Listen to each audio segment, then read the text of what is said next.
Ok, bueno. Y también vamos a ponerle transmitir en Facebook. Como les dije, vamos a estar en Facebook. Ahorita mandamos el link por aquí si a alguien le interesa. Y ya ahora sí vamos a presentar formalmente esta conferencia tan interesante que tenemos hoy. Bueno, también ya estamos en vivo en Facebook. Bienvenidos, ahora sí a todos. Gracias por estar aquí, a los que apenas acaban de conectar. Para los que no me conocen, bueno, pueden ver ahí, mi nombre es Samantha Rodríguez del Río. Tengo 21 años, vivo en Cuernavaca, en México. Y tengo este proyecto que yo le llamo The Voice of the Silence, que es un proyecto de concientización sobre el Holocausto o la Shoah, como se llama más correctamente. Y en este día tenemos una charla súper interesante con Randall Antonio Morales, que él es el asistente de dirección del Museo de la Comunidad Judía de Costa Rica, que está por ahí. Bueno, no sé qué pasó con la imagen, creo que pero bueno, ahorita ya vamos a tenerlo por ahí. Y también tenemos aquí a Jessica Lepe Pantoja. Ella es historiadora por parte de la Universidad Autónoma del Estado de México y directora de From the Depths Español, organización encargada de conmemorar a los justos entre las naciones que fueron no judíos que salvaron a judíos en la guerra y en el Holocausto. Ahora sí ya vemos a Randall. Muchas gracias, Randall y Jessica, por estar aquí. ¿Cómo están? Para que nos saluden a todo el público. A ver, le doy la palabra primero si quieren a Jessica para que no se mezcle. No, pues qué gusto, Sammy, qué gusto estar aquí compartiendo este espacio con todos ustedes. Pues yo estoy muy bien, espero que todos igual estén muy bien. Y pues nada, espero que esta sesión les ayude a aclarar dudas y no duden en preguntar, no hay preguntas tontas y pues nada, bienvenidos. Bueno, muchas gracias. Bueno, espero que me puedan escuchar bien, no haya ningún problema. Aquí el internet está un poquito, a veces como que se quiere ir un poquito, pero aquí estamos. Muy agradecidos por la invitación de tanto de Samantha como de Jessica. Un placer, un saludo a todos desde Costa Rica, un saludo a todos los amigos en México y en otros países que nos están viendo en este momento. Y como dice Jessica, todas las preguntas son importantes.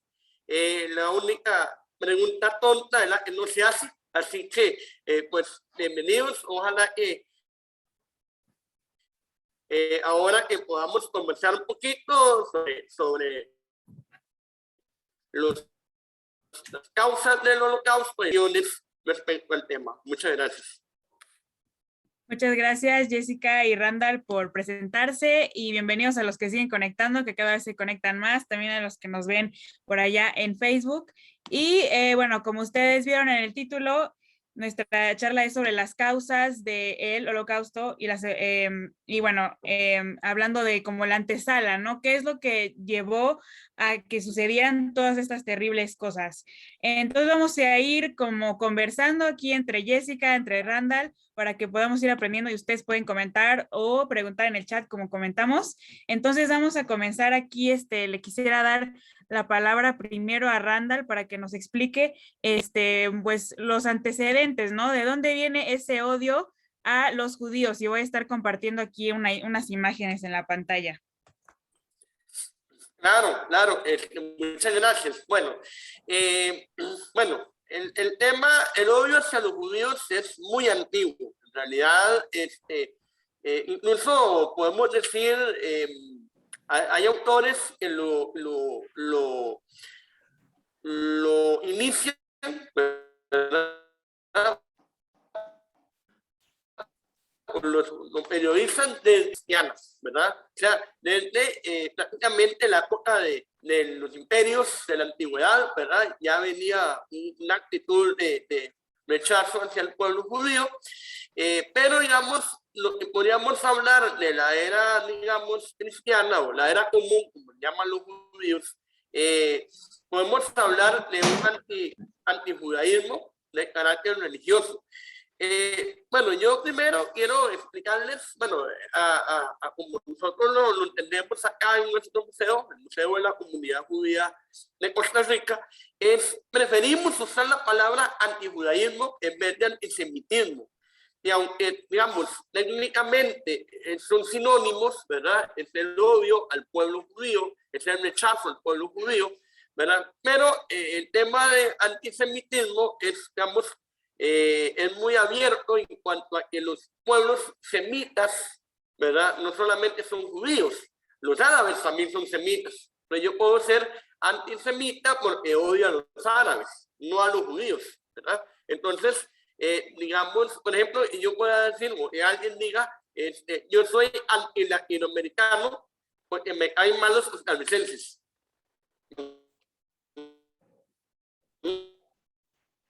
No, usted es anti-costarricense. Es un error pensar, ¿verdad? Que cuando me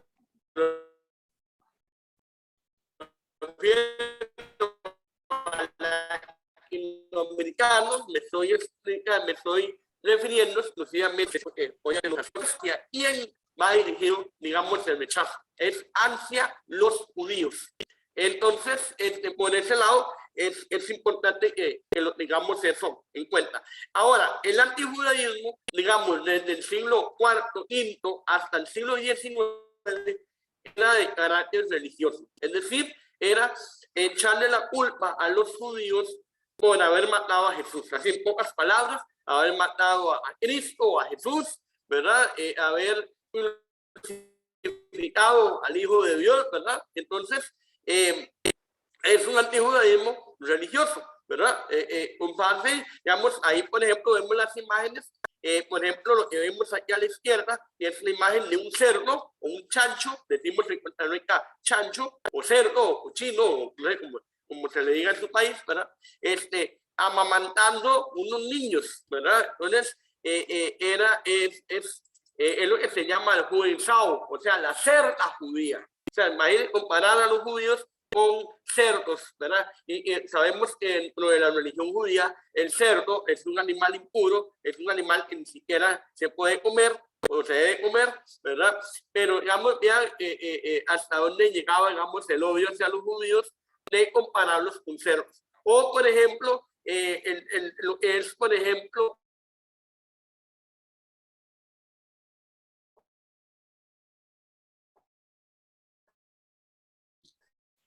Creo que por ahí perdimos un poquito la conexión con Randall.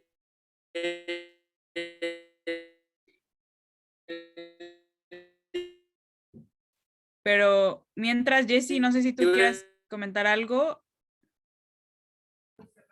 De sangre, o sea, decir Ya, creo que ya. los judíos la Pascua. Vamos a ver. Ya, creo que ya lo escuchamos. Ahora sí, me avisan por favor. ¿Sí?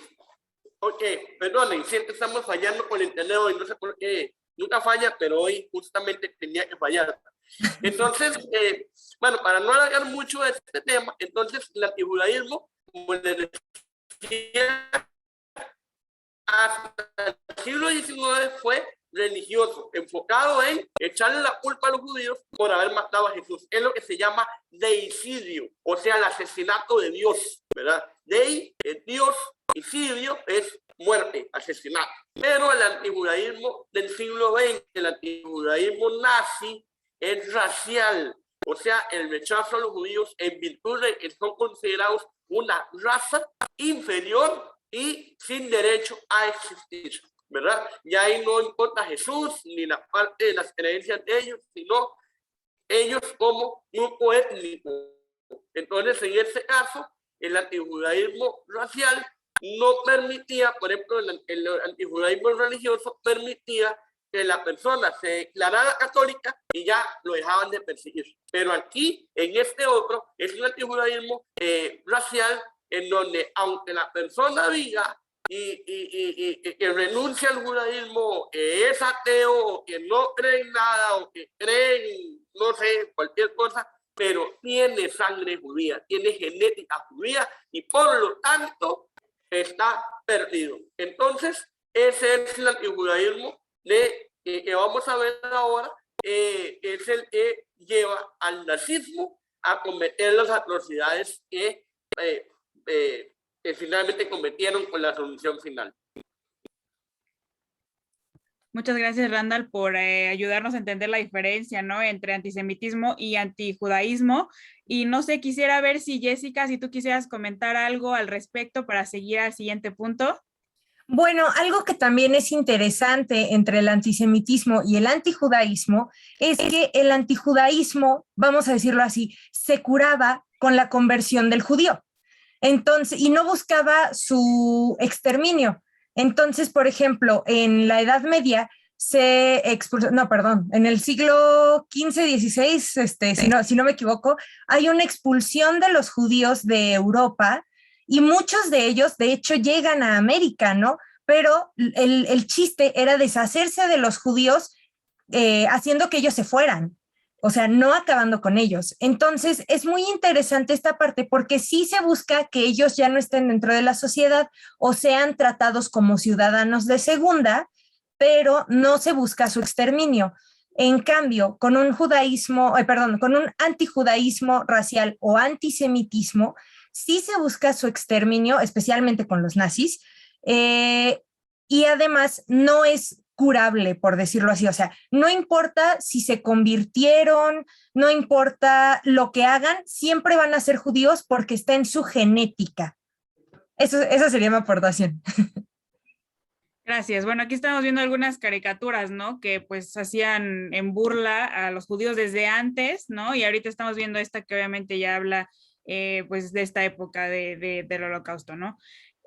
Bueno, ahora quisiéramos pasar con un tema que igual es importante y tal vez está como muy en el fondo, pero quisiéramos, Jessica, que tú nos platiques un poquito de qué significa esto del darwinismo social y eugenesia. ¿Qué tiene que ver esto con el odio a los judíos y que fuera una antesala para el Holocausto?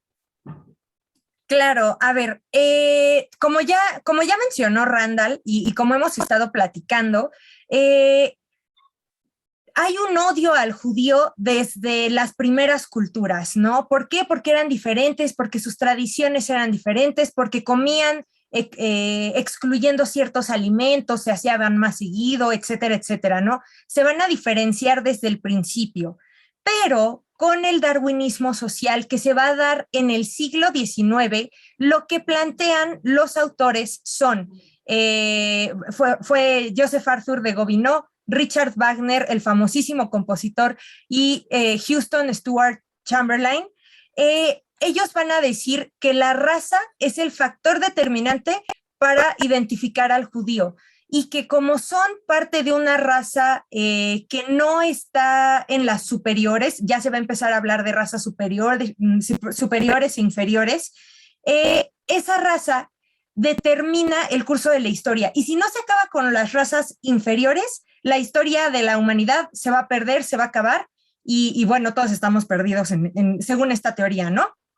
Entonces, ellos respaldan supuestamente, porque, o sea, en realidad esto es pura ideología, pues ahí medio fantasiosa, y van a hacer un supuesto respaldo de la superioridad aria a la que van a pertenecer, obviamente, los alemanes, desde la teoría de la evolución de Darwin, y van a usar conceptos como, perdón ahí el error de dedo, como supervivencia, evolución del más apto, mejoramiento de la raza. Entonces, todo esto va a ir tomando forma de tal sentido que se va a encasillar al judío como judío, independientemente de lo que haga, de lo que crea, independientemente de su religión. O sea, el judío lo es por raza. Bueno, gracias, Jessica. Yo creo que igual esto es importante, ¿no? Porque pues hoy en día, de hecho, ya no está bien dicho raza, ¿no? O sea, ya uno no puede hablar de que tal raza, sino eso ya es algo discriminatorio. Somos una raza humana y pues lo que hacían ellos era pues tratar de catalogar de esta forma tan discriminatoria. Randall, no sé si quieras comentar algo al respecto de este tema. Sí, claro, complementando lo que decía Jessica, en realidad, digamos, bueno, lo que decía pues también, el hecho de que ahora somos grupos étnicos, no somos razas, ¿verdad?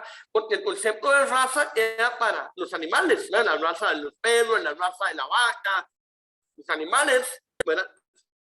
tienes razón. Nosotros los seres humanos somos grupos étnicos, pero más allá de eso, está el tema también de que, como dijo Jessica, la supervivencia del más apto. Así como la teoría de Darwin, que sigue siendo teoría al día de hoy, ¿verdad? Nos dice que los grupos o los seres vivos más adaptados y más desarrollados, ¿verdad? Evolucionan hacia formas de vida más complejas.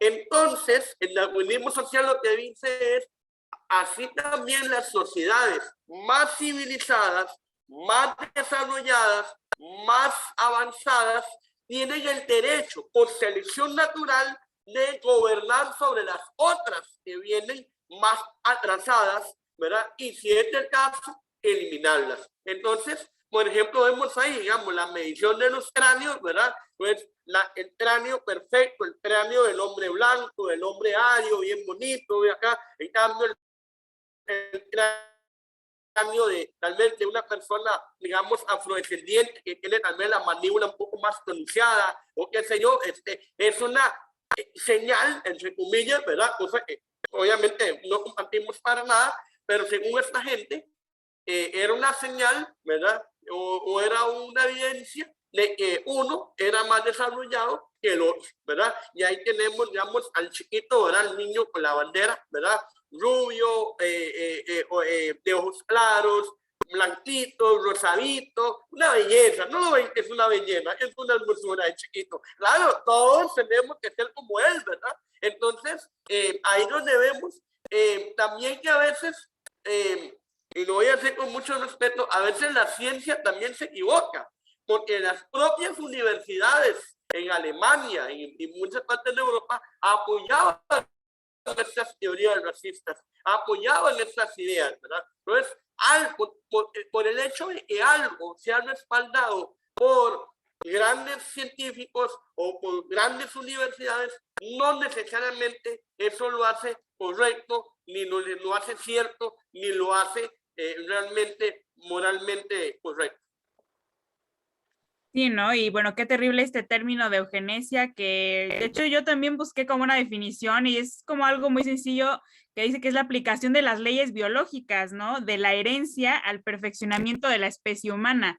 Pero a ver, ¿quién dice, no? ¿Quién dice que tal tipo de persona, complexión, tono, etcétera, es perfecto? Pues ¿quién dice eso? Nadie puede decirlo porque finalmente todos somos humanos y como decíamos, somos una raza humana, ¿no? Pero en esas ideas se basaban pues los nazis, ¿no? En esta eugenesia de querer mejorar la raza, ¿no?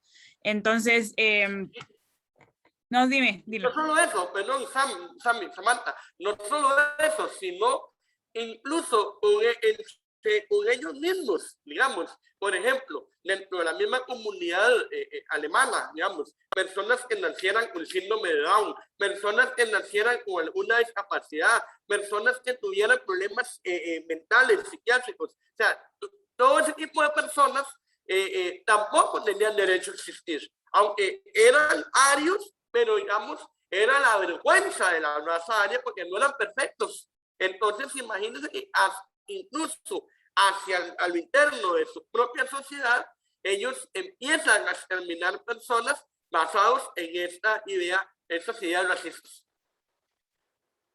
Claro, y yo creo que también se basaban mucho en, bueno, eso ya es otro tema más largo, ¿no? Pero ellos pensaban incluso que hasta por una mitología de ellos, de la mitología aria, ellos venían como eran de esos descendientes de casi semidioses, ¿no? Y bueno, de verdad que es algo tan macabro, pero yo creo que vamos a ir avanzando un poquito más en el tema. Ahorita ya vimos de dónde viene más o menos el antisemitismo o antijudaísmo, ¿no? Que viene desde hace siglos, con este pensamiento de que mataron a Jesucristo, lo cual pues no es válido pensar eso hasta ahora tampoco.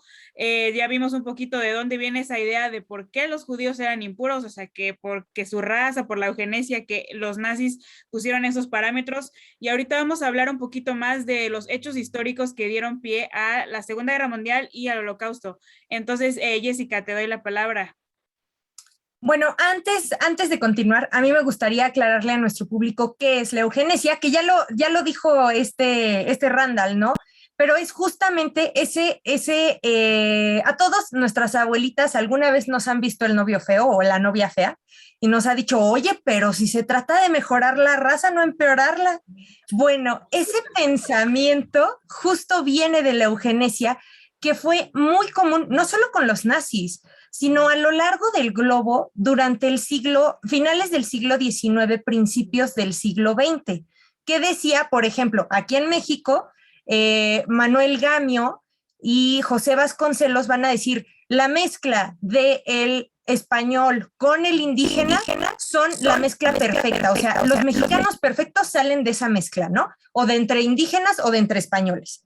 Entonces, es una cosa muy interesante y esto va a pasar justo con los nazis, ¿no? Que van a decir, a ver, estas son las mezclas deseables y fuera de eso, pues es empeorar la raza, ¿no? Entonces, nada más como acotación. Y ahora sí, Sammy, sobre qué parte vamos a hablar sobre el Tratado de Versalles, ¿verdad? Sí, adelante. Ok, bueno, aparte de estas ideas que habían pues a lo largo del globo y de todo esto, se va a dar también el hecho de que Alemania pierde la Primera Guerra Mundial. Y como, vamos a decirlo así, como castigo, se hace este Tratado de Versalles por parte de las potencias ganadoras, Estados Unidos, Francia, en donde se van a reunir en París, bueno, en Versalles, en Francia, y van a hacer esta reunión en la que van a castigar con este tratado a Alemania por iniciar la guerra, ¿no? La Primera Guerra Mundial y pues por perderla. Entonces, es una humillación para Alemania y a partir de ahí, Alemania como que nunca entiende por qué perdieron la guerra, ¿no? Jamás se dio en su territorio, o sea, la guerra no tiene sentido para los alemanes. La Primera Guerra Mundial y el perderla no tiene sentido para los alemanes. Y bueno, el hecho de que en el Tratado de Versalles se les humillara de manera tan grande, el Tratado de Versalles se firma el 28 de junio de 1919 en Francia y dio fin oficialmente a la Primera Guerra Mundial. Si ustedes buscan, por ejemplo, en Wikipedia o así, este es el tratado que cierra la Primera Guerra Mundial. Y en ese tratado se culpa y se castiga a Alemania por lo sucedido en la Primera Guerra Mundial y Alemania pierde 13% de su territorio, 10% de su población y también va a perder su ejército. La reducción del ejército va a ser severísima, o sea, nada más se les van a dejar que tengan 100,000 hombres activos en el ejército y no pueden reclutar más. Aunque los hombres quieran entrar y así, no pueden. Además, se les van a confiscar las armas y se les va a prohibir que desarrollen nuevas tecnologías en cuanto a armamento. Entonces, pues eso es algo fuerte, ¿no? Para la población, porque además Alemania, pues es una nación pues eso, vamos a decirlo así, con una historia cultural, pues de conquistas, de constantes victorias. Entonces, esto va a ser sumamente duro para los alemanes. Además de todo esto, a los alemanes, a Alemania, se le va a obligar a pagar una compensación, por decirlo así, por haber iniciado la guerra, que es equivalente a 33 millones de euros hoy en día. 260,000 millones de marcos. Entonces, Alemania va a terminar devastada, se siente discriminada, saqueada por las potencias, reprimida porque no puede tener al ejército, engañada porque no entienden cómo fue que perdieron la guerra, ¿no? O sea, ¿qué pasó? Y bueno, obviamente van a tener el orgullo nacional dolido. Y van a sentir que esa paz que se genera después de la Primera Guerra Mundial es una paz impuesta por quienes ganaron, ¿no? Entonces se sienten los grandes vencedores. Obviamente, todas estas medidas van a dejar a Alemania, que de por sí estaba afectada por la guerra, por la Primera Guerra Mundial, en un estado sumamente vulnerable, de moral baja, de crisis financiera, económica, pero además, o sea, de una crisis moral muy grande durante los años 20. Y va a haber desempleo y escasez de recursos. Entonces van a buscar un culpable y ese culpable es el judío, ¿no? Sí, lamentablemente eso pasaba, ¿no? E incluso, pues por eso Hitler, una de las razones que no tiene obviamente fundamento era ese, ¿no? Como que pues, muy en el fondo, pues como que ellos habían boicoteado, ¿no? Y por eso perdieron la Primera Guerra Mundial. No sé si querías que le pasara la imagen o todavía no, es que ya no sé. Ah, pues sí, si gustas, ponemos Ah, la... estaba sí, la crisis. No, la de, ¿me puedes poner la de la propaganda nazi? Ah, claro. A ver, permíteme un segundo. O, o sea, los alemanes van a culpar al judío a partir de de que perdieron la Primera Guerra Mundial, porque van a decir algo que se llama la teoría de la puñalada por la espalda. Randall, no sé si quieras comentar sobre esta teoría. ¿Es esta? Es donde está la propaganda en rojo y está un hombre como en una trinchera y justamente un judío apuñalándolo por la espalda. Bueno, mientras tanto, yo quisiera agregar un poquito más a lo que venía hablando Jessica en cuanto a por qué se castiga a Alemania con el Tratado de Versalles. Realmente, bueno, nosotros en Costa Rica tenemos una frase que es sacarse el clavo. Sacarse el clavo quiere decir cuando tienes un resentimiento contra alguien y ves una oportunidad para desquitarte de eso que te hizo, es lo que nosotros llamamos aquí sacarse el clavo, ¿verdad? Y el Tratado de Versalles fue una sacada de clavo de Francia contra Alemania, porque en 1872 se dio la guerra franco-prusiana, que era el nombre que tenía Alemania en aquel momento, ¿verdad?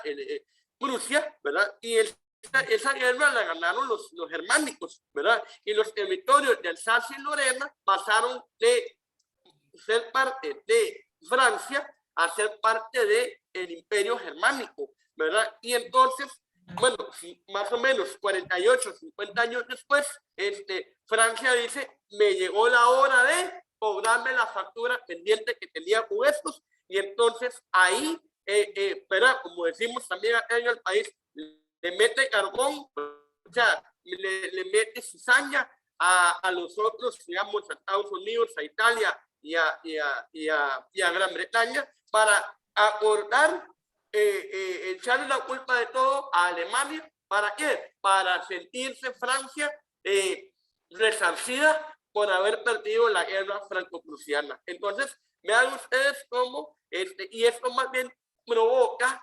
o sea, el castigo es injusto, el castigo contra Alemania realmente es injusto. Y Alemania también perdió las colonias que tenía, parte del territorio, parte del ejército, aparte de la plata. Incluso Alemania terminó de pagar los daños de la Primera Guerra Mundial en el 2010. O sea, prácticamente 90 años duró pagando a Alemania, ¿verdad? Y entonces esto hace que Alemania entre en una crisis tremenda, ¿verdad? Y, vean, hay algo muy, muy curioso.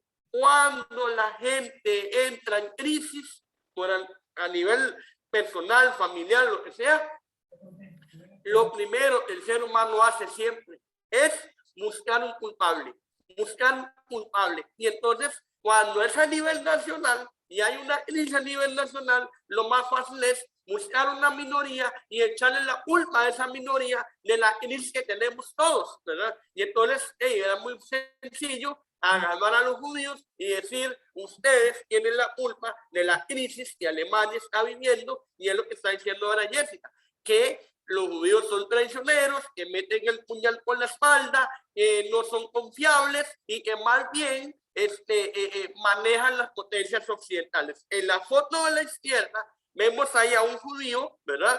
Con cara de malo, ¿verdad? Y que está escondido detrás de las banderas de cuáles países, de Gran Bretaña, de Estados Unidos, que representan la democracia y el capitalismo, y detrás de la bandera de la Unión Soviética, que representa el comunismo. Entonces, ¿cuál es la propaganda nazi en este caso? Decirle que la lucha de Alemania en el régimen nazi no es exactamente contra Gran Bretaña, contra Estados Unidos, contra la Unión Soviética, sino contra los judíos, que son los que manejan el poder detrás del trono de esos países.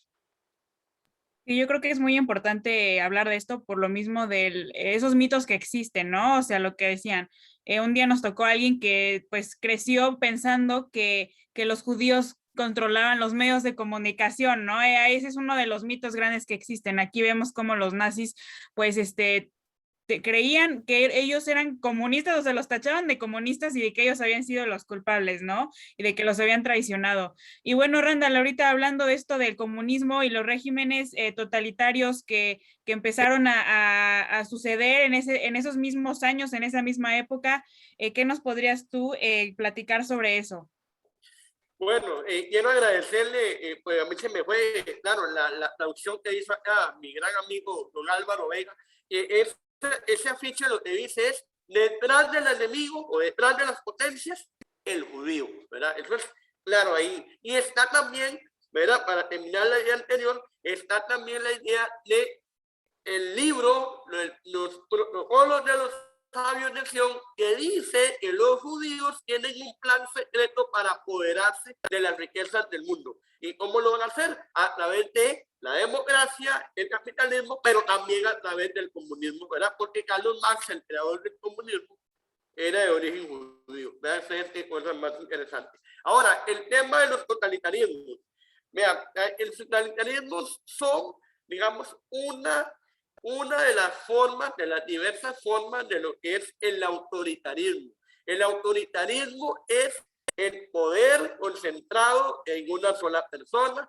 Llámese, por ejemplo, los césares de la antigua en Roma, los dictadores, los reyes, el absolutismo es una forma de autoritarismo. Recuerdan ustedes allá en el siglo XVI, XVII, el absolutismo, el despotismo ilustrado, el Estado soy yo, decía el rey francés Luis XIV, ¿verdad? Yo controlo todo el poder. Eso es autoritarismo, ¿verdad? Pero aquí vamos a hablar de totalitarismo, que es una forma de autoritarismo.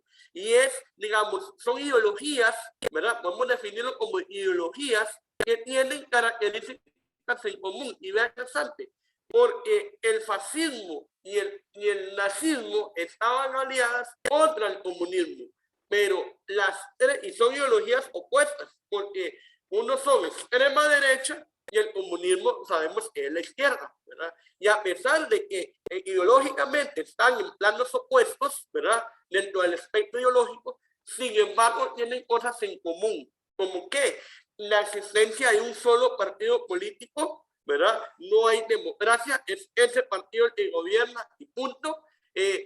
Lo que es, por ejemplo, el Estado controla todo, el Estado gobierna todo, el Estado sabe usted en qué trabaja usted, a dónde vive usted, a qué hora salió, a qué hora entró, qué necesidades tiene, qué consume, qué no consume, a dónde va, a dónde no va, etc. El Estado controla absolutamente todo, ¿verdad? Y número tres, la tercera característica es que no hay libertades individuales. Derecho a huelga, que usted sale en la prensa criticando algo, usted dice algo ahí que no le gustó al gobierno y le va a caer encima y mínimo lo meten a la cárcel por decir o por protestar o por no estar lo suficientemente contento con el régimen actual. Eso es el totalitarismo. Entonces, esas son las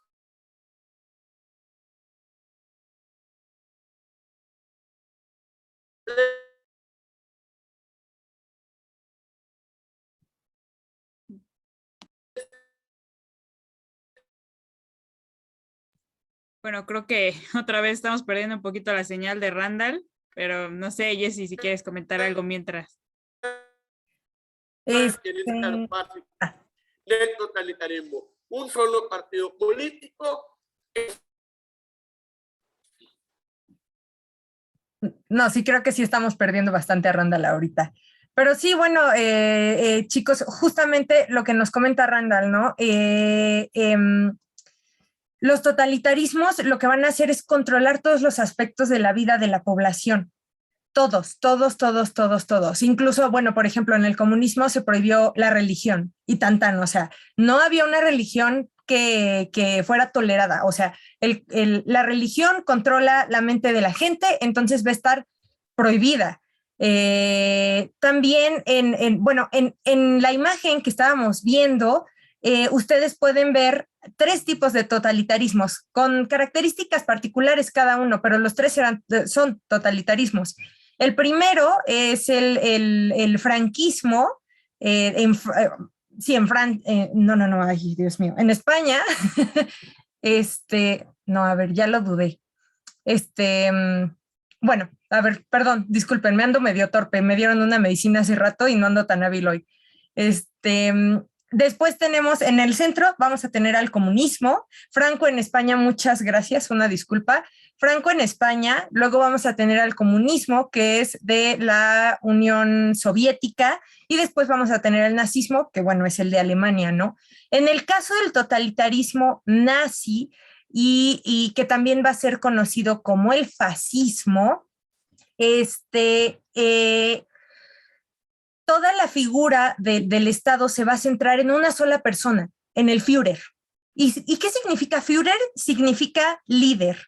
Y ese líder, pues va a ser Hitler, ¿no? Y Hitler se va a presentar ante este contexto tan difícil como un salvador, como el Mesías, ¿no? De los alemanes. Entonces, dentro de todo esto, o sea, Hitler va a conjuntar el discurso político antisemita, va a conjuntar, va a hacer de todos los poderes del Estado en su persona, y además va a empezar una persecución en contra de esas razas que él considera diferentes por parte de la eugenesia, va a acabar con la libertad de prensa, va a dejar que la gente siga practicando ciertas religiones, pero el catolicismo y el judaísmo van a ser altamente perseguidos porque iban en contra de las creencias que también ya comentaba Sami, de la ariosofía, ¿no?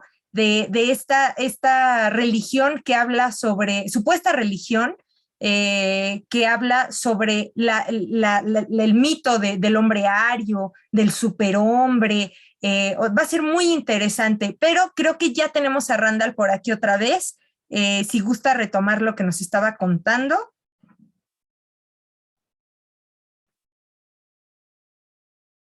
Ay. A ver. Ya, disculpe, ya puedo activar el micrófono. Ahora sí, perdonen, qué pena.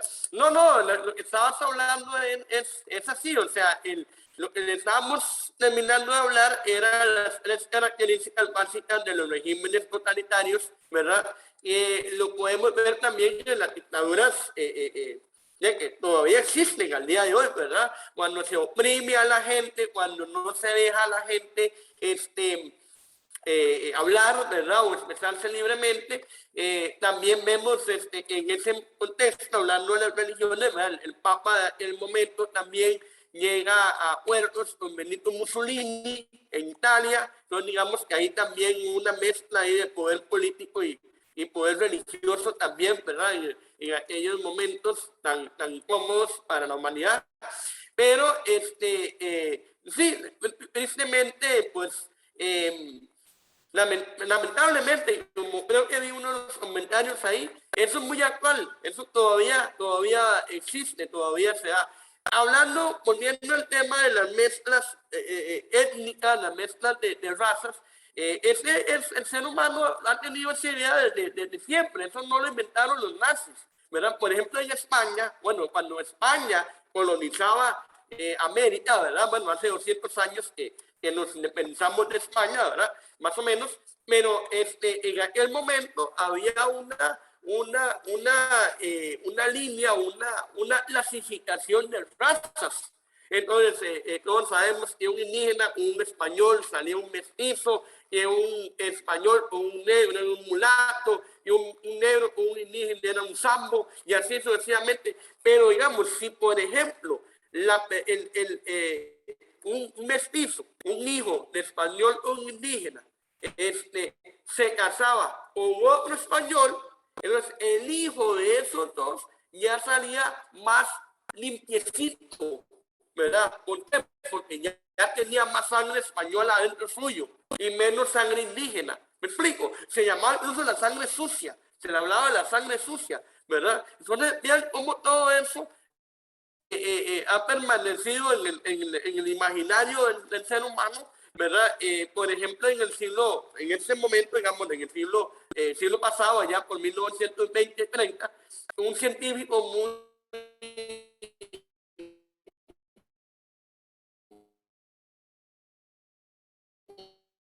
Creo que lo estamos perdiendo otra vez. prestigioso en nuestro país, Cloromiro Picado, ¿verdad? Se hizo famoso por ser, digamos, mestizo,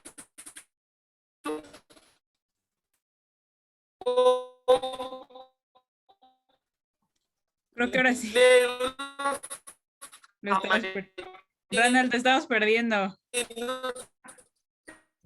Mira Costa Rica. Entonces, esa idea, ¿verdad? De la mesa, no mezcla de grupos, se ha permanecido. Tal vez si apaga un poco su cámara, creo que va a mejorar un poco el audio, porque ahorita sí está bastante mala la conexión. A ver.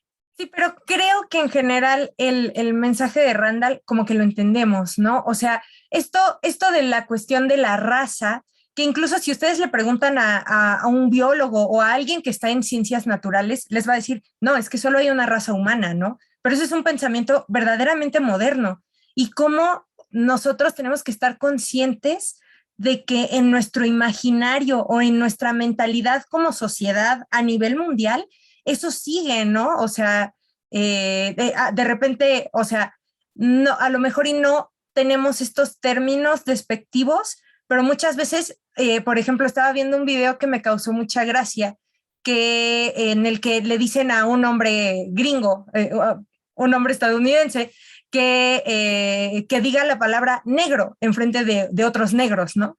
¿Qué tiene de malo la palabra? Nada.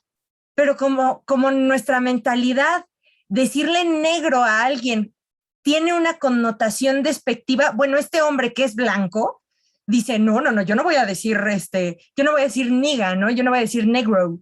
Entonces, pues es muy interesante y efectivamente cómo esa mentalidad que aquí estamos hablando de castas en el caso de Latinoamérica, pues trascendió, ¿no? O sea, y sigue hasta nuestros días. Y bueno, o sea, lo podemos ver muchas veces con las muchachas de las secundarias, ¿no? Que prefieren al compañero rubio, güerito y todo este galán, a pues el compañero que a lo mejor y tiene unos rasgos más, más nacionales, por decirlo de alguna manera, ¿no? O sea, tenemos que combatir poco a poco esos prejuicios. Pero pues sí, volviendo un poco al tema de cómo todo esto lleva a la Segunda Guerra Mundial, el convencernos de que las minorías, llámense migrantes, indígenas, pues no sé, o sea, algún grupo que feministas a veces, son el acabose de la nación, eso nos puede llevar a otros genocidios, ¿no? A lo mejor no de tanta magnitud, pero eso nos puede llevar verdaderamente, si estamos convencidos de que acabando con cierto grupo poblacional o con ciertas personas, no sé, no es que yo no tolero a los americanos, a los gringos, ¿no? Porque se sienten mucho, porque desprecian Latinoamérica. Bueno, el hecho de que yo no tolere a alguien por su nacionalidad, por su religión, por su color de piel, nos tiene que indicar cosas, ¿no? Sí, exacto, ¿no? Y podemos ver que esto, pues como decían también en el chat, se repite en el sentido, como se comentaba, la historia es cíclica, como también he aprendido. Entonces, pues no está en nosotros, ¿no? El poder detener que sigan pasando este tipo de injusticias.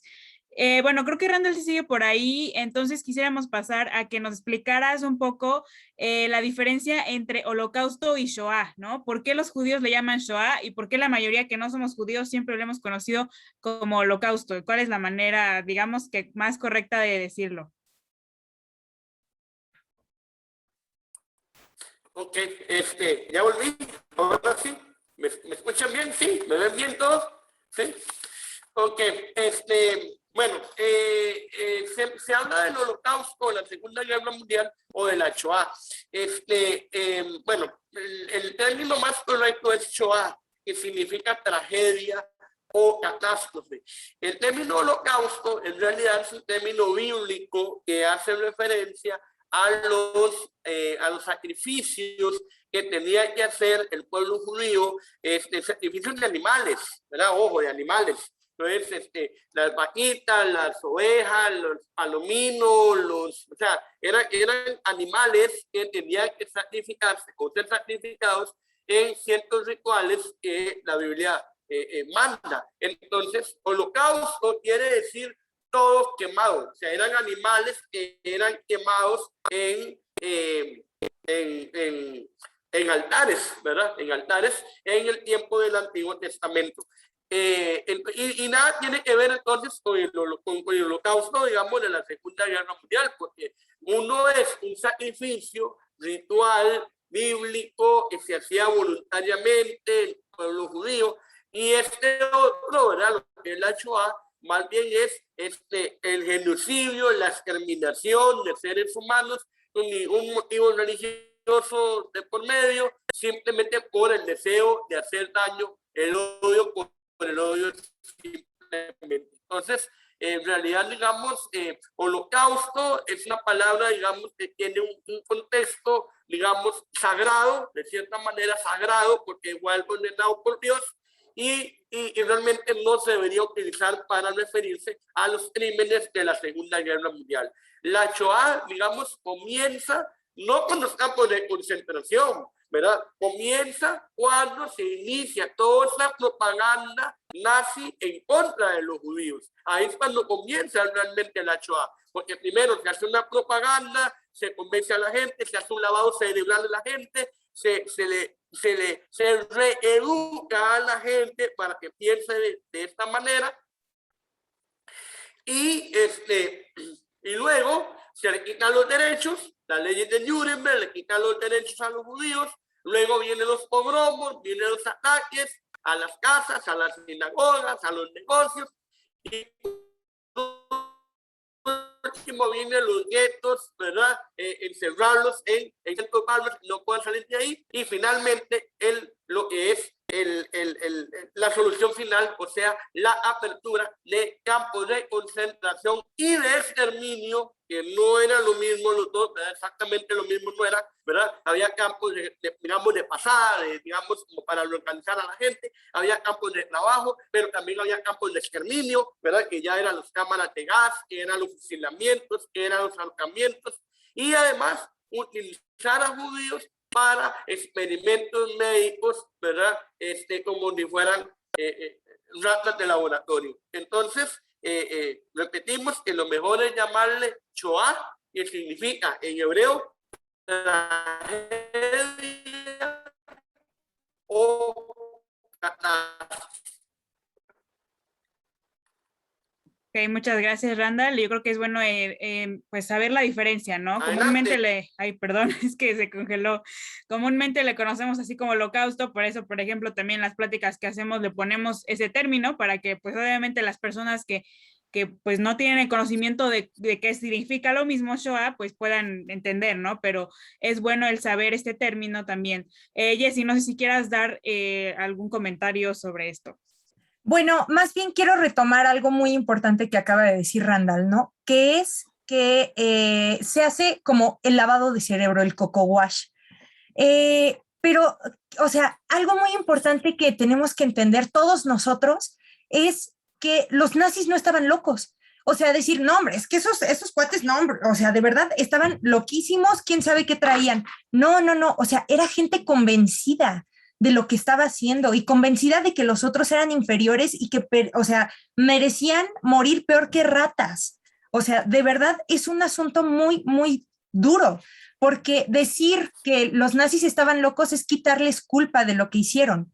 Entonces, eso puede pasar con nosotros y verdaderamente podemos convencernos de que la realidad es diferente a la que estamos viendo, de que el otro es una plaga, de que no tiene los mismos derechos ni el valor como persona. O sea, tenemos que cuidar nuestro corazón. Y justo alguien aquí comentaba los usos del lenguaje tal cual, ¿no? Aguas cómo nos expresamos, aguas los comentarios que de pronto tenemos, ¿no? En una plática muy interesante con una mujer que se llama Deborah Lipstadt, que ella combatió el negacionismo en los años 90, creo, ella decía, aguas porque podemos ser antisemitas de cena, ¿no? De reunión. No, es que yo tengo, y además antisemitas con una discriminación positiva. A ver, es que yo creo que no todos los judíos, porque yo tengo un amigo que es judío y no es como todos los demás. Discriminar positivamente a alguien es una amenaza porque estás diciendo, él es judío, pero no es como los demás porque los demás sí lo son. Ay, es que mi amigo gay es súper buena onda. Eso es discriminación positiva. No, yo tengo una amiga que es feminista, pero no está loca, como las demás, sí.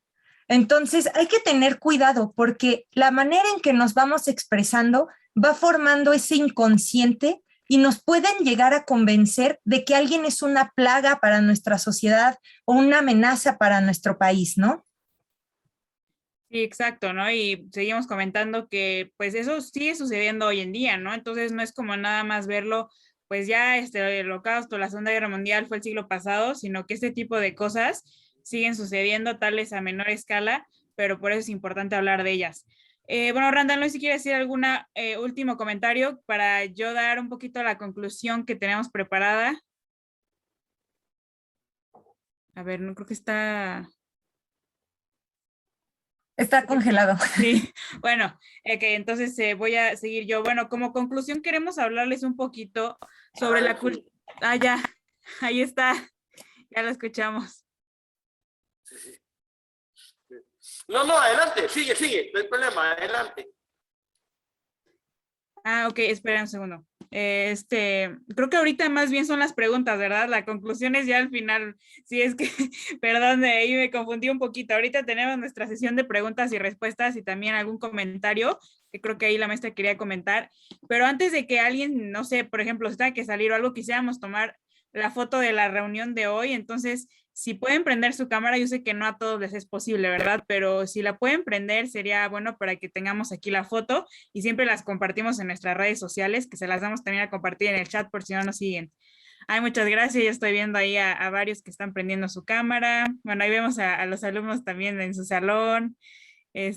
Vamos a esperar un minutito más a que vayan prendiendo su cámara. Y de verdad, si tienen alguna pregunta, ahorita va a ser el momento después de tomar esta foto.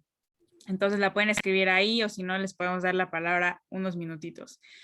Bueno, ya estoy esperando tantito más porque de repente se tarda en prender la cámara, pero ok, creo que ya tenemos una buena cantidad con la cámara ahí prendida. Entonces voy a tomar esta foto. 1, 2, 3. Bueno, gracias por los que pudieron prender su cámara. Si quieren, la pueden conservar así. Y entonces vamos a pasar esta sesión de preguntas y respuestas unos minutitos. No se vayan porque también tenemos una reflexión muy importante después de esto.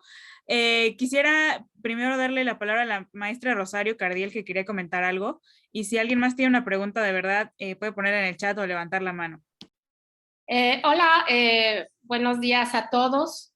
Yo soy la maestra Rosario Cardiel y en su momento hice investigaciones sobre migración China-México y nada más quisiera acotar algunas cosas. La semana pasada estuve también inmersa en una serie de conferencias propias de la comunidad china y entre los temas que más se abordaban era el caso de la persecución a los chinos en México.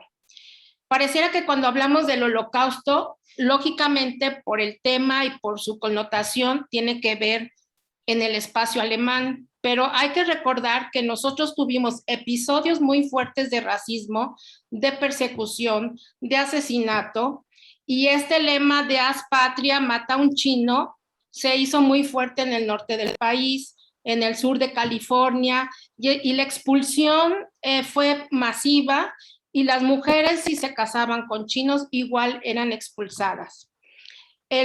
Bueno, entre los personajes que conocemos, pues sí que fue un gran racista, pues tenemos a Porfirio Díaz, y ya lo señalaba la maestra Congamio, el pensamiento de Porfirio Díaz era mejorar la raza, trayendo europeos, eso lo estudia muy bien González Navarro, y entonces esta idea de que hay grupos más fuertes, tanto para labores de agricultura como para otro tipo de labores, en el caso de los chinos durante el porfiriato fueron usados para trabajos muy rudos, porque se tenía la etiqueta de que además de que la población africana era importante para trabajos duros, quien va a sustituir a los africanos después de las leyes que quitan, digamos, la esclavitud, pues viene a sustituirla pues, precisamente los chinos. Y en México todo el norte está, la mano de obra china es muy importante, ¿no? Entonces, México tiene una historia muy fuerte de racismo. Costa Rica ha sido un país muy importante, ¿no? Por toda esa reflexión que hace en cuestión de... Yo estuve en la Universidad de Costa Rica y se discutió este tema en relación a cómo hay que ver a los grupos de extranjeros que han contribuido a sociedades receptoras muy importantes. Entonces, los chicos que están viendo esta plática pueden decir, pues eso sucedió en Alemania, pero en México también hubo una persecución muy fuerte de chinos. También tuvimos en su momento el PNR, ¿no? Que ahora es el PRI, y que fue una copia tal de los estados fascistas y totalitarios de Europa, y que volvió a perseguir a judíos, a chinos, a libaneses, a un sinnúmero de grupos, y con esta connotación racista muy fuerte. Y finalmente también tenemos que hacer una reflexión sobre los campos de concentración, que también hubo campos de concentración en México. Temisco era uno de ellos, el Batán es otro de ellos, que pareciera que cuando hablamos de campos de concentración nada más hubo en Alemania. En México también. Entonces México tiene una historia de persecución y de racismo muy fuerte. Lo que pasa es que dentro de la historia oficial se ha como ocultado, pero es muy sabido, y recién Obrador tuvo que pedir disculpas, no sé si lo vieron la nota, a la comunidad china por los miles de chinos asesinados en Torreón en 1911, y que toda esta persecución estuvo enmarcada dentro de la celebración de la independencia de México. Entonces sí tuvimos nuestros propios chivos expiatorios, y igual hubo imágenes y se repartió entre la población para perseguir ese grupo, que en su momento fue identificado como el causante de los problemas laborales en el norte, en Sonora, Sinaloa, por ejemplo, o bien económicos o laborales, ¿no? Entonces, esa historia de verdad es bien interesante, y para que vean que no nada más en Alemania, sino que hay como partes oscuras en la historia de México, ¿no? Sí, claro. Mi comentario. Muchas gracias, ¿eh? Muchas gracias, maestra, de verdad, por eso. La verdad también es muy interesante como que adecuarlo a México, ¿no? Bajarlo a lo que ha sucedido aquí. Y bueno, Jessy, creo que querías comentar algo al respecto. Hay una pregunta en la transmisión de Facebook, pero bueno, si quieres comentar algo antes, Jessy, pues tú dices. Bueno, lo que dice usted, maestra, es muy cierto, ¿no? Nos hemos querido hacer a la idea, sobre todo los mexicanos, del México solidario. Y bueno, en los años 30, 40, efectivamente Lázaro Cárdenas le abre las puertas a los españoles que están huyendo de Franco, pero hay circulares secretas, y estoy segura de que en esas mismas circulares están escrito lo de los chinos, en donde se hace una discriminación justamente a los árabes, a los chinos y a los judíos. Entonces, México no recibe una gran población, mientras que México recibe 40,000 españoles que van huyendo del franquismo. Entran aproximadamente 1,800 judíos en esos mismos años. ¿Por qué? Porque se hacía una discriminación. Y esas personas, una vez, llegaron en un buque de los campos de concentración, literalmente los sacaron, llegaron en un buque al puerto de Veracruz, y el gobierno mexicano les dijo, uy, qué pena, son judíos, lástima, van de regreso. Y esas personas murieron en un campo de concentración asesinadas, porque el gobierno mexicano no fue capaz de recibirlos, ¿no? Entonces, si quieren investigar más sobre antisemitismo en México, les voy a dejar un pequeño artículo de una investigadora muy buena, y pues aquí les pongo dos articulitos muy buenos que les van a ayudar. Gracias. Y sí, es otro tema súper amplio, pero de verdad a ver si otro día hacemos un conversatorio sobre eso, porque también pues la participación directa o indirecta de México, bueno, hablando de ahorita que estaba diciendo Jessy, en esto del Holocausto y la Segunda Guerra Mundial, la verdad que también es algo un poco desconocido y que también asusta, ¿no? Yo vi un documental que hablaba pues de cómo México apoyaba con propaganda nazi y bueno, diferentes cosas, ¿no? Pero tendremos que tener ahí después otra plática sobre esto. Tenemos una pregunta en Facebook de Ceci que está preguntando que si nos podrían decir qué significa el término de Tercer Reich. Randall, si quieres, puedes comentarnos. Ok, claro, el Tercer Reich, claro. El Tercer Reich quiere decir imperio en alemán, ¿verdad? En idioma alemán. Recordemos que durante 900 años existió el Sacro Imperio Romano Germánico, ¿verdad? Que unificó a todos esos grupos germánicos, ¿verdad? Los que en aquel tiempo eran los ducados, los principados de aquel tiempo, ¿verdad? Que fue en la Edad Media, ¿verdad? La época moderna, prácticamente hasta llegar a la época contemporánea. Ese fue el primer Reich, o el primer imperio alemán. El segundo Reich fue el de Otto von Bismarck, que en el siglo XIX volvió a unificar a Alemania con el nombre de Prusia, ¿verdad? Y que también tuvo aspiraciones imperiales. Ese duró, no me acuerdo cuántos años, sinceramente, como 30 años, una cosa así, ¿verdad? Y el de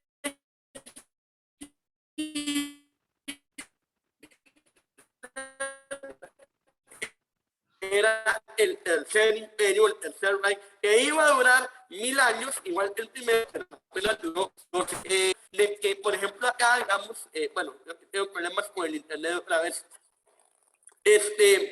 pero con el tema, digamos, de que aquí en el país de Costa Rica ha habido también mucho racismo. Por ejemplo, en finales del siglo XIX se era costarricense, y bueno, aquí se estuvieron, ¿verdad? Y aquí trabajaron, las condiciones climáticas eran muy duras, etcétera, etcétera, pero también, digamos, no eran considerados costarricenses, sino hasta en la Constitución política de 1949, ¿verdad? O sea, ya cuando tenían 70 años de vivir aquí, 80 años de vivir aquí, es cuando recién se les concede la ciudadanía costarricense. Y hoy por hoy, digamos, hay el mito acá, el mito urbano, digamos, en Costa Rica, de que el negro es vago, de que el negro solo le gusta bailar, que solo le gusta la música, que no le gusta trabajar, y igual esos son mitos, ¿verdad? Y ahorita el otro tema que tenemos es la migración nicaragüense,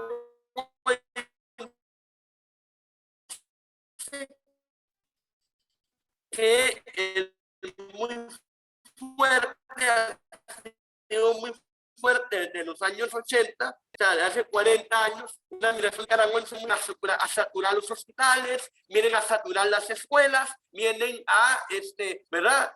A crear una mini Nicaragua aquí en Costa Rica, y entonces eso también genera pues una sensación de rechazo. Lo que pasa es que el costarricense, por lo general, y no vamos tampoco a generalizar, porque eso no hay que ser, ¿verdad? Pero digamos, el costarricense es lo que se llama pasivo-agresivo. Nosotros somos pasivos-agresivos. O sea, nuestra agresividad la expresamos con chistes, con bromas, con burlas, ¿verdad? Es una joda, es un chiste, ¿verdad? Pero en realidad es una agresión a esa persona. Por medio del chiste yo agrego a una persona, ¿verdad? Entonces, por eso es importante ese tipo de charlas, para que vean, digamos, que las actitudes que tuvieron los alemanes en aquel tiempo, aquí en América también se dan de otra forma, más solapadamente, pero igual con, o sea, las actitudes al fin de cuentas son las mismas, es rechazar al otro. Y por eso estas charlas son importantes, para que hagamos conciencia y para que nosotros, por ejemplo, que son estudiantes, no rechacen al compañerito porque es de un color de piel diferente, porque tiene una nacionalidad diferente, o porque tiene una forma de hablar diferente, o porque tiene alguna discapacidad, o tiene alguna cosa que lo haga diferente. No hay que caer en esas discriminaciones, porque de poquito en poco eso va llegando a, o puede llegar a una manifestación de odio ya abierta, ¿verdad? Porque de poquito se va ampliando, y si dejamos que siga creciendo, va a ser, o puede llegar a ser algo terriblemente grave, y podríamos incluso caer en episodios que después vamos a sentir avergonzados, como Alemania hoy se siente avergonzada de su historia o de esa parte de su historia, pues es muy feo que en nuestro país tenga esa mancha después de que, tuvimos un episodio de agresividad contra tal minoría. Eso hay que evitarlo de todos modos, de todas formas. Sí, claro, bueno, creo que todos aquí estamos de acuerdo y más que nada ese mensaje importante a los estudiantes, ¿no? De cómo uno tiene que poder, pues, aprender a convivir con las diferencias de las personas y aceptar que finalmente, pues, todos somos humanos. De hecho, la conclusión va un poco de eso, pero antes de eso, bueno, tenemos aquí la manita de Citlali y antes de eso teníamos otra pregunta en Facebook. Entonces, si quieren, va la pregunta de Facebook y ya luego, Citlali, te doy la palabra. Otra pregunta nos decía, y a ver si Jessy nos puedes apoyar. ¿Por qué el castigo racial cae sobre los judíos y no sobre negros, latinos o indígenas? Yes. En el caso de Alemania, ¿verdad? Sí, yo creo que habla de, pues sí, ¿no? De la Segunda Guerra, bueno, el Holocausto. Bueno, en general porque el panorama va a ser de un antisemitismo latente, ¿no? Y ya vimos que, o sea, está el antisemitismo cientificista o darwinista que dice, no, es que por la superioridad de las razas, por la evolución del más apto, pues estos no son aptos, pero no solo va a ser, o sea, sí es un antisemitismo, pero cuando se hace ya seriamente una teoría sobre las razas por parte de los nazis, sí se va a excluir, por ejemplo, pues obviamente, digo, creo que no llegó hasta acá, o al menos yo nunca he visto nada que diga sobre los latinoamericanos, ¿no? Pero sí se habla sobre los negros, sobre los gitanos, a los gitanos los van a perseguir muy crudamente, les decía a los católicos, y ahí sí no importaba que fueran arios, eran católicos, y a los católicos se les va a perseguir por el esquema de valores que ellos tienen y porque al Führer se le tenía que alabar y seguir sin importar nada. Entonces, pues a ver, o sea, los seguidores de Cristo no van a seguir al Führer como si fuera un dios, porque sí tiene algo así como de emperador romano, ¿no? Síganme a mí, quiéranme a mí, esta idea de los totalitarismos alaban la persona de quien los guía, ¿no? De quien está en el Estado. Entonces es una discriminación a todo lo que no sea ario y que no quepa dentro de ese esquema, que además no esté 100% bien. Si quieren investigar sobre la eutanasia que cometieron los nazis, revisen la operación T4. Busquen sobre la operación T4, fue el asesinato masivo de gente que estaba ¿cómo se llama? En asilos, en manicomios, gente que tenía síndrome de Down, o sea, ahora sí que personas con discapacidades, ¿no? Entonces es un tema que no solo fue con los judíos, sí se ensañó con los judíos, pero que sí abarcó otros grupos poblacionales. Muchas gracias. Adelante, Randall. Sí, también quiero agregar a lo que está diciendo Jessica, también que es cierto, no solamente fueron judíos, y eso también a mí me gusta resaltarlo en la charla. No pensemos que solamente judíos, fueron testigos de Jehová, también fueron gitanos, también, ¿verdad? Porque también la dice, bueno, y latinos y negros, bueno, tal vez no habían, o eran muy pocos, ¿verdad? Los que habían en aquel tiempo. Entonces, digamos que casi no se notó tanto, ¿verdad? Pero bueno, las minorías que había en aquel momento eran los homosexuales, los testigos de Jehová, los gitanos, las personas con síndrome de Down, personas con alguna discapacidad. Entonces, realmente no fueron solamente judíos, eran todos aquellos que no entraran dentro del esquema de la raza aria. Gracias, sí, es muy importante aclarar eso. Igual tenemos un comentario muy interesante en el chat, que muchas gracias a Nicolás por compartirlo, que dice, en el caso de los latinos, en unos casos, hijos fueron tomados como no deseados, una familia argentina fueron enviados a un campo de concentración por la Italia fascista en la Segunda Guerra Mundial. Bueno, ahí para que nos demos cuenta que pues también llegó hasta acá en cierto modo, ¿no? En algunos casos específicos. Bueno, le voy a dar la palabra a Citlali si tiene algún comentario y creo que con esto vamos a ir cerrando. Hola, ¿qué tal? Muy buenas tardes a todos. Gracias por la participación.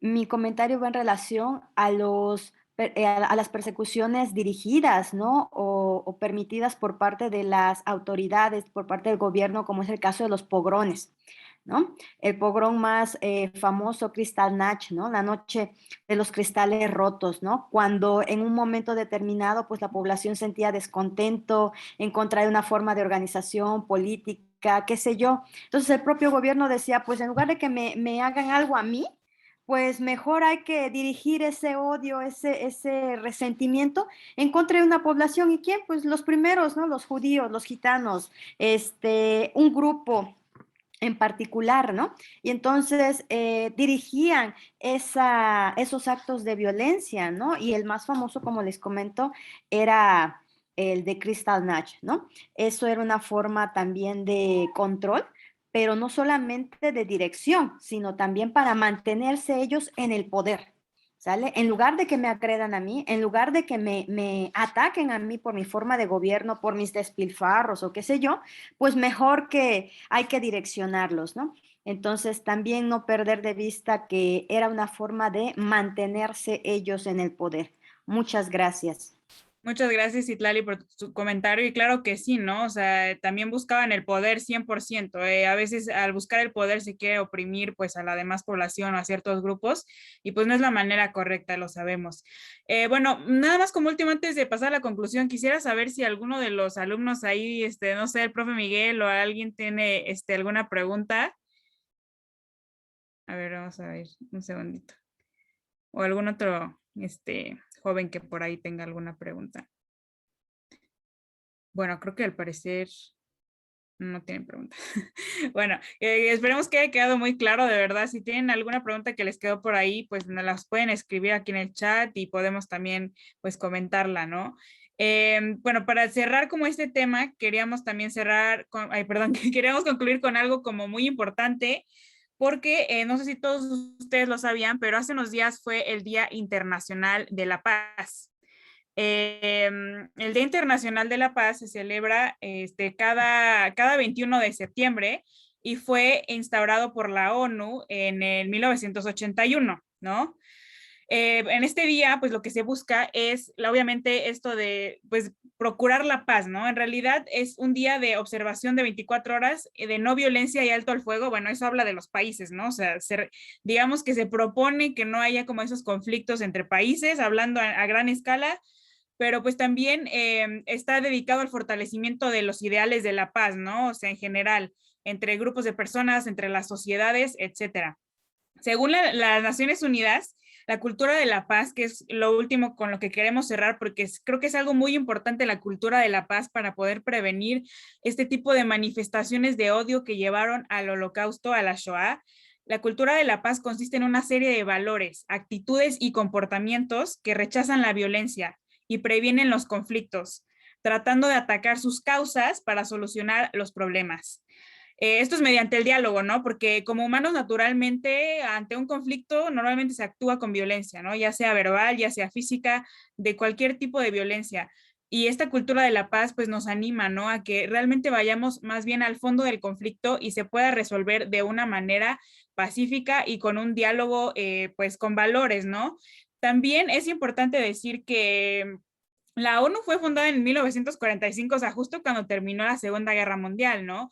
Y también bueno, en esos años empezaron todo este tipo de declaración de los derechos humanos en 1948, pues por la terrible atrocidad que sucedió, ¿no? Se supone que ya fue un trato entre varios países para procurar la paz después de haber pasado tan terrible guerra, la segunda y bueno, la primera también, ¿no? La primera y segunda guerra mundial. A mí se me hizo muy curioso también el poder estar investigando que la UNESCO, que obviamente también es hermana, digamos, de la ONU, ellos también procuran el fomentar la enseñanza sobre el holocausto. Este póster que ven aquí, de hecho, es de la UNESCO, y ellos proporcionan material educativo en Internet para que alumnos y profesores puedan aprender sobre el tema, porque la ONU y la UNESCO consideran pues importante el conocimiento de estos temas para procurar esta cultura de la paz, ¿no? Digo, hay otras controversias que no vamos a meternos hoy, yo sé que por ahí también en las noticias hay muchas cosas estos últimos días, pero bueno, hablando de la cultura de la paz, creo que es algo súper importante para poder estar en armonía, ¿no? Porque la paz no solamente es la ausencia de guerra, o sea, de que, bueno, no sé, aquí en México no estamos en guerra o en Costa Rica no estamos en guerra, aunque pues guerra de otro tipo tal vez, ¿no? Pero la paz es más profundo, es la relación de armonía entre las personas y las sociedades, que estemos libres de violencia, pero de cualquier tipo, ¿no?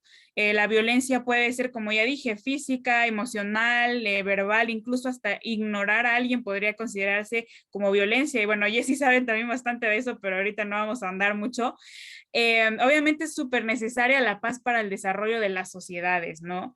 Y vemos que a pesar de que Alemania era una sociedad súper avanzada, como veíamos, y pues tan inteligente, nos damos cuenta que en realidad les faltó esta cultura de la paz, ¿no? Que obviamente el término es relativamente nuevo porque surgió después de todas estas cosas. Y nada más quiero ya ir como casi, bueno, cerrando que necesitamos aprender de la paz, primero tener la paz con nosotros mismos, porque si uno no está en paz consigo mismo, no va a poder estar en paz con los demás. O sea, si yo no estoy en paz con cómo soy yo, ¿no? No sé, con físicamente todo, ¿no? Si yo no estoy en paz con quién soy yo, me va a ser muy complicado estar en paz con las demás personas. Por ejemplo, si no me gusta mi estatura, no sé, siento que estoy muy chaparra, pues ahí yo no puedo cambiar nada, ¿no? Tengo que aceptar que así soy, que estoy viva y eso ya es una bendición. Pero si lo que a mí no me da paz en mi vida es que, por ejemplo, mi trabajo es horrible y no me gusta, pues eso es algo que sí podemos cambiar, ¿no? Por eso es importante estar en paz primero con nosotros mismos. Después viene la paz con los demás, ¿no? Con las personas. Por ejemplo, al tener alguna discusión o algo así con ya sea una pareja, yo, tu papá, tu hermano, amigo, en lugar de recurrir a discutir y a insultarse, que eso se da mucho, no es en Costa Rica, pero aquí en México a la gente le encanta pelear, ¿verdad? Y decirse de insultos y de cosas, ¿no? Es mejor recurrir a este diálogo que tal vez sea un poco más incómodo porque uno quiere reaccionar como la persona, como la situación lo está dando, pero se tiene que dar esta madurez, ¿no? Para decir, mira, a ver, ¿qué está causando este conflicto? Tenemos que ir al fondo y decir, bueno, a ver, hay que calmarnos y tú dime qué es lo que a ti te molesta. Yo también te digo qué me molesta o qué necesito y podemos llegar a una solución que no tenga que terminar en esto, ¿no? En violencia. Y bueno, aquí podemos ver en esta imagen que el poder ser agentes de la paz, que habíamos estado haciendo un reto que se llamaba Peace Challenge, que decíamos que éramos agentes de la paz en esta semana. Si ya tiempo ahorita les enseño el video que dura un minuto, pero el cómo ser agente de la paz, podemos ver este lado, cómo no, o sea, eso no debemos de hacer, ¿no? Aquí vemos que están discriminando a esta mujer, pues por su color de piel, aquí por su nacionalidad o religión, digamos. Entonces tenemos que pues aprender a vivir con las diferencias de las demás personas, como estábamos diciendo, ¿no? Aceptarlas con empatía, paciencia y respeto por todo tipo de personas y sus diferencias. Respeto por lo ajeno. Puede ser que no estemos de acuerdo, ¿no? Con tal ideología de tal persona, etcétera, pero pues tenemos que respetar, ¿no? A pesar de que tengan ideologías diferentes o que vengan de una cultura diferente. Pues también esto, como mencionaba, ¿no? Tener un diálogo, eso es lo que tenemos que hacer, un diálogo pacífico para resolver los problemas en lugar de recurrir a la violencia como una técnica, porque la violencia en realidad no es la solución, sino solo vuelve el problema más grande. La solución nunca va a estar en la violencia. Y también una de las formas de ser agentes de la paz es tanto aprender como enseñar de lo que ha sucedido en el pasado, como lo hacemos en este proyecto, como se hace en las escuelas y ojalá que siga creciendo, ¿no? Ese tipo de educación de paz, de ese tipo de educación de conciencia de qué es lo que sucedió antes. Tal vez fueron cosas terribles en la historia, pero podemos tratar de evitar eso, ¿no? Con esta cultura de la paz. También ayudar al necesitado es parte de esto, ¿no? El estar en paz con las otras personas, tener esa empatía por alguien que está pasando necesidad. También, como último casi, es como tener esa inteligencia emocional para saber que mis emociones no pueden perjudicar a la otra persona, ¿no? O sea, ok, ¿por qué estoy sintiendo esto? Está bien, pero no puede eso llegar a perjudicar a otra persona, ¿no? Sino tener eso en mente y también el saber disculparse, porque creo que muchos de los conflictos que terminan muy mal es porque no hay ese, pues ese corazón de querer pedir disculpa, ¿no? Y es algo muy complicado, pero es parte de ser un agente de la paz. Entonces, nada más queremos dar como esta pequeña reflexión. Nuestra misión es ser agentes de la paz, como vemos aquí, pues vivir como en paz, con este diálogo, ayudando al otro y pues respetándonos, sabiendo que todos somos iguales, como dijimos, somos toda una raza humana y entonces necesitamos vivir de esta forma. Bueno, ya para terminar, de verdad solo quisiera agradecer a todos los comentarios que están aquí en el chat. Hay una pregunta que nada más sí quisiera que contestemos porque es de los alumnos, pero espero que también esto de la paz les haya pues servido de reflexión.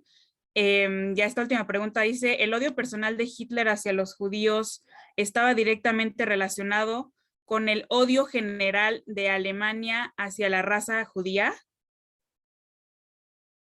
No sé, Randall, ¿quiere contestar? Claro, claro. Bueno, como les puse ahí, pues sí, en parte sí él era parte de todo de esa sociedad y por supuesto que esas ideas influyeron en él. Pero también no debemos de dejar de tomar en cuenta que él era una persona con muchas frustraciones, con muchas carencias también, lo que decían, ¿no? De que la paz comienza en el corazón del ser humano y si la persona no tiene paz consigo misma, pues va a andar ametrallando a todo el mundo, ¿verdad? Y en parte, pues eso fue lo que hizo, ¿verdad? Él escribió un libro llamado Mi Lucha, donde él expresa, digamos, él toma ideas de otros autores en contra de los judíos y él dice claramente qué es lo que va a hacer cuando llegue al poder, cuando finalmente lo logra, ¿verdad? Entonces, en ese caso, pues digamos que una cualidad tuvo fue que no engañó a nadie, fue honesto. En un principio él dijo lo que quería hacer y así fue como lo hizo, lamentablemente. Entonces, pero sí, bueno, agradecerles a ustedes la oportunidad de compartir este ratito. Estoy para servirles. Si tienen quieren contactarse con este servidor, pues ahí puedo dejar mi correo, lo que quieran, ¿verdad? Pero muchas gracias por esta oportunidad tan bonita de compartir. Y recuerden, la paz, como dice Samantha, no está afuera, está aquí, adentro. Si yo tengo paz en mi corazón, pues puedo sobrellevar mejor los conflictos a mi alrededor. Muchas gracias y bendiciones para todos. Muchas gracias, Randall. Y ya nada más, antes de que se vayan, de verdad, esta es la premier de este video que dura 1 minuto que hicimos sobre la paz. Entonces lo voy a poner rapidísimo. Espero que les guste. Son aquí varios, pues, jóvenes y adultos que hicimos este videito hablando sobre la paz. Sammy. Ah, sí, adelante. Perdón. Mandaron otra pregunta, nada más que me la mandaron a mí por error. Entonces, la voy a contestar rápidamente para que nadie se quede como con dudas. Sí. Valentina nos pregunta, ¿es cierto que Adolfo Hitler era judío? No. Se hizo este chisme porque pues siempre, ahora sí que de las personas famosas pues siempre se van a hacer chismes y más si los manchan de esta manera, ¿no? No, Hitler sí definitivamente no tenía el estereotipo ario, ¿no? Pero así, definitivamente no lo tenía, no era rubio, no era alto, no era pues nada ario. Pero sí era un alemán, vamos a decirlo así, de sangre pura. Y me parece que esto que dice Randall es muy importante. Si ustedes quieren conocer un poquito más sobre la historia de Hitler y realmente qué pasó, porque si se ponen a leer Mi Lucha, la verdad la van a sufrir. Es un libro horrible, o sea, y no solo por lo que dice, sino por cómo lo escribió. Este hombre no sabía escribir. Entonces, les recomiendo leer de Sven Felix Kellerhoff, se los escribo en el chat. Mi Lucha, la historia del libro que cambió el siglo XX. Es un libro excelente, cuenta la historia, vamos a decirlo así, real de Hitler, basado en archivos, en una investigación impresionante, y pueden leer ahí verdaderamente sobre qué pasó con Hitler, ¿no? ¿Qué le pasó en la vida que terminó tan resentido con los judíos? Y bueno, yo quería agregar algo. Perdón, voy a hacer una pequeña corrección, me permiten nada más, me disculpas. Hitler, para empezar, ni siquiera era alemán, era austríaco, ¿verdad? Entonces, para empezar, ni siquiera era alemán. si calzaba o no con el idealario, pues sí, la verdad es que sí. ¿Por qué? Porque él era pelirrojo, porque él medía 1,75 m, porque él tenía ojos azules, ¿verdad? Pero ¿cómo? Pues, las películas, sí, lo vemos ahí todo chaparro y todo ahí, todo. Bueno, en las películas lo que hacen es burlarse de Hitler.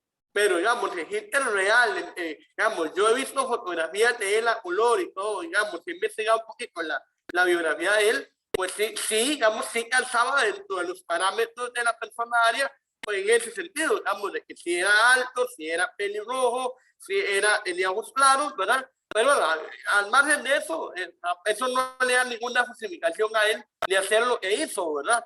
Pero volvemos al punto, o sea, es aceptar a la otra persona. Todos somos diferentes, somos iguales en qué, en dignidad, en respeto, en que todos debemos amarnos, respetarnos unos a otros, pero todos somos diferentes, ¿verdad? Aquí yo veo algunas imágenes de ustedes aquí, ustedes también las están viendo, los que tienen la camarita prendida. Todos aquí son diferentes, el color de pelo, el color de los ojos, el tono de la piel. Entonces eso es justamente apreciar nuestras diferencias y resaltarlas, porque eso es lo que nos enriquece como humanidad. Muchas gracias.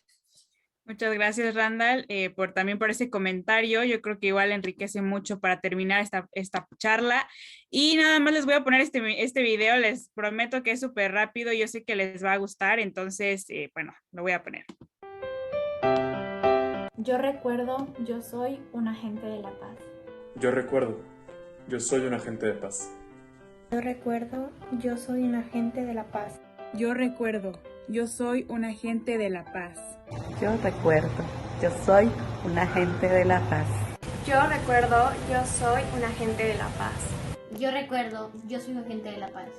Yo recuerdo, soy un agente de la paz. Yo recuerdo, yo soy un agente de la paz. Yo recuerdo, yo soy un agente de la paz. Yo recuerdo, yo soy un agente de la paz. Yo recuerdo, yo soy un agente de paz.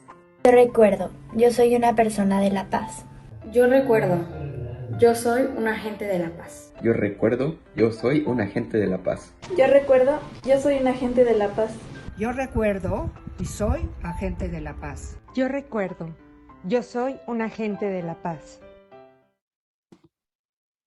Bueno, pues ahí pudieron ver un poquito de la iniciativa que tuvimos del reto de la paz para el Día Internacional de la Paz. Apenas vamos a publicar el video, entonces tuvieron aquí como la premier y como ahí dice, ¿no? Como dijimos todos en ese video, nosotros recordamos, en este caso el Holocausto, lo que sucedió y somos agentes de la paz, ¿no? Y de verdad, muchísimas gracias a todos por asistir, a Randall por su tiempo, también a Jessica por sus conocimientos que nos han aportado, al profesor Miguel que invitó a sus alumnos, también a todos los maestros que están presentes, a los invitados de Costa Rica, de todos los países que también veíamos ahí de Argentina, no sé de qué otros países, y les queremos dar de verdad un agradecimiento profundo y que nos sigan en nuestras redes sociales. Bueno, también gracias al Museo de la Comunidad Judía de Costa Rica, que obviamente de ahí viene Randall, y también nos pueden seguir, no sé si se ve, en las redes sociales donde hacemos este tipo de entrevistas y conferencias cada semana, en The Voice of the Silence, también gracias a Diario Judío, que hoy no pudieron estar por aquí, pero siempre nos apoyan, y a From the Depths Español, que Jessie es la directora aquí en México. Nos pueden seguir ahí, también publicamos contenido, otras recomendaciones de libros sobre el tema, algún contenido interesante también sobre la Segunda Guerra Mundial y Holocausto. Muchísimas gracias a todos, también a los alumnos, y que tengan muy buena tarde. Pueden despedirse si quieren, abrir su cámara. Muchísimas gracias. Gracias, Jessica. Gracias, Randall. Gracias a todos. Hasta luego.